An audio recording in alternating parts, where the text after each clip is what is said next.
నమస్తే సార్, మీ స్కూల్లో మా అబ్బాయిని జాయిన్ చేయడానికి వచ్చాను డబ్బులు తీసుకొచ్చారా? సార్. ఇంకా మాట్లాడలేదు, అప్పుడే డబ్బులు అడుగుతున్నారు. మా స్కూల్లో అంతే సార్. సరే సార్, ఎల్కేజీ ఫీజు ఎంత? 2 lakhs ఓన్లీ. 2 లక్షలా? ఏబీసీలు నేర్పించడానికి 2 లక్షలు ఏంటి సార్? ఏబిసిడీలతో పాటు మన దగ్గర ఐఐటి ఇంటిగ్రేటెడ్ కోర్స్ కూడా ఉంటుంది. సార్ ఇంకా ఆడు మాట్లాడడం నేర్చుకుంటున్నాడు సార్. అప్పుడే ఐఐటియా? ఇంకా బుక్స్ ఏమో మీరు మా దగ్గర కొనాలి, దానికి ఒక 30K అవుతుంది. షాప్ ఏమైనా పెట్టేస్తారేంటండి మా ఊరి చేత? ఏంటండి మరి 30,000 బుక్స్ కి? మా బుక్స్ మీద స్కూల్లో గోల్డ్ కలర్ వస్తుంది. ఆహా. ఇంకా ఇంకెలాగో బ్యాగ్స్, షూస్, సాక్స్, బెల్ట్లు ఇవన్నీ కలుపుని మినిమం 1 lakh అవుతుంది. ఓకే, ఆడికి లైఫ్ టైం బట్టలు కొనేస్తాను అంటున్నారు. మన బ్రాండ్ అంటే ఆ మాత్రం పే చేయాలి మరి. ఆహా. అండ్ మీ పిల్లడు కూడా ఏది పడితే అది తింటే అవదు. మేము రాసిచ్చిందే తినాలి, మేము చెప్పిన దగ్గరే కొనాలి. ఓహో.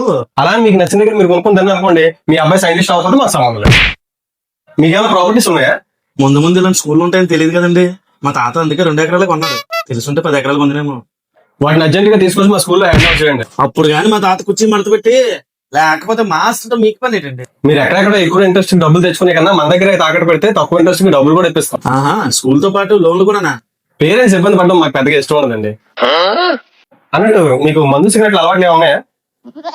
ఈ స్కూల్ హాస్పిటల్ సార్. మీరు ఏమైనా ఐఫోన్ వాడుతున్నారా? ఇంకా ఈ దసరాకే కొందాం అనుకుంటాను సార్.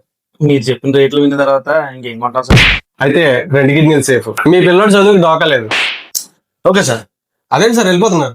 కిడ్నీ అమ్మేసుకుని డబ్బులు పట్టుకొస్తాను సార్. దానికి బయటకి ఎందుకు సార్, మన దగ్గర ఫెసిలిటీ ఉంది. నేను పోతాను అన్నయ్య, నేను పోతాను. నాకు ఇది వద్దు అన్నయ్య, నేను పోతాను అన్నయ్య.